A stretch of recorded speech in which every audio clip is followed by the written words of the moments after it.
In today's marketplace segment, in 2020, the nation's first black-owned stock exchange opened in Chicago. Dream Exchange is currently preparing an application to become registered as the first minority governed and owned company that operates stock exchange in the United States. The founders of the company want to list smaller companies that want to go public, especially minority-owned businesses. The company recently released its new anthem, Dream Again, created by internationally acclaimed musician and saxophonist Mike Phillips. The anthem captures the spirit of the Dream Exchange's goal to serve people better using financial systems power to expand access to a purpose-driven capital market that instills trust, humanity, and fairness into finance.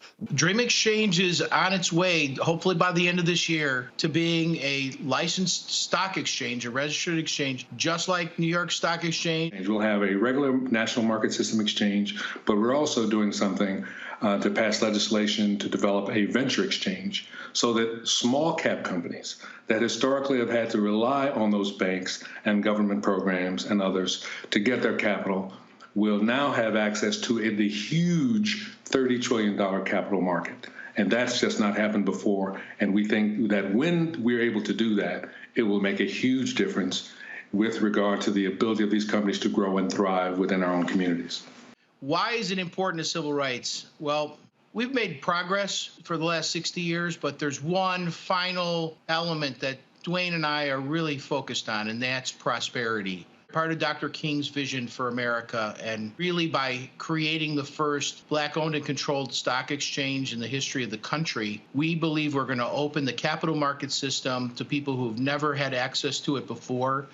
Historically, the black entrepreneur has had to rely on bank loans, government financing. The public capital markets represent $30 trillion. That $30 trillion that's coming down is coming from those pension funds and other resources. What will the Dream Exchange allow black businesses to do? Specifically, we're targeting through black legacy organizations in our nation, how to reach a marketplace where small business owners can come and the American investing public can invest in them through our exchange. The other thing the stock exchange does is it governs how about $30 trillion of investment dollars are spent in America. So we will, for the first time ever, be a seat at the table amongst the other stock exchanges. Our slogan is we put the all in Wall Street. Absolutely. We plan to invest heavily, particularly through our foundation, in educational programs through the existing legacy organizations that are out there to provide financial literacy training and really helping kids to learn in experiential ways how to solve the problems in their community by being entrepreneurial and really engaging in the other aspects of their community. I mean, this seems like providing such a great opportunity to very small companies that's going to help reach many marginalized, underserved communities. When you think about the changes that happen to a company when it's got public equity, all of its banking relationships change, all of its lines of credit change, all of its ability to work with its vendors change. So as soon as you can get an equity component, especially public market equity, it changes the landscape of a company. When we build this infrastructure, we're really restoring an ecosystem for building up the entire community where that equity component, that's what's been missing.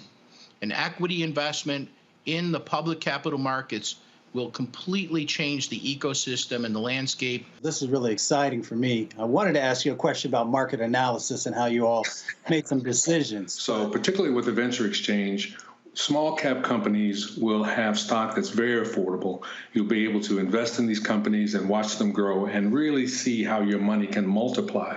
That's what's going to be, I think, the tipping point for our community. We're organically coming through the community. Our presence in the legacy organizations we're working with and going to have a presence. We have an agreement with the Chicago Urban League.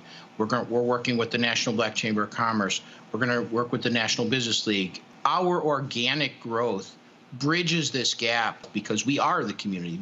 We want to be a complete and integral part of where black-owned businesses go for finance so we can reach the public. Well, we really are looking forward to this. We're, of course, going to keep an eye on all of the developments. Keep us updated on when you're ready. I got some ideas kicking around right now that might need some IPO in the next couple of years. If you stay ready, you got to get ready. Thank you so much, Joe and Dwayne, for joining.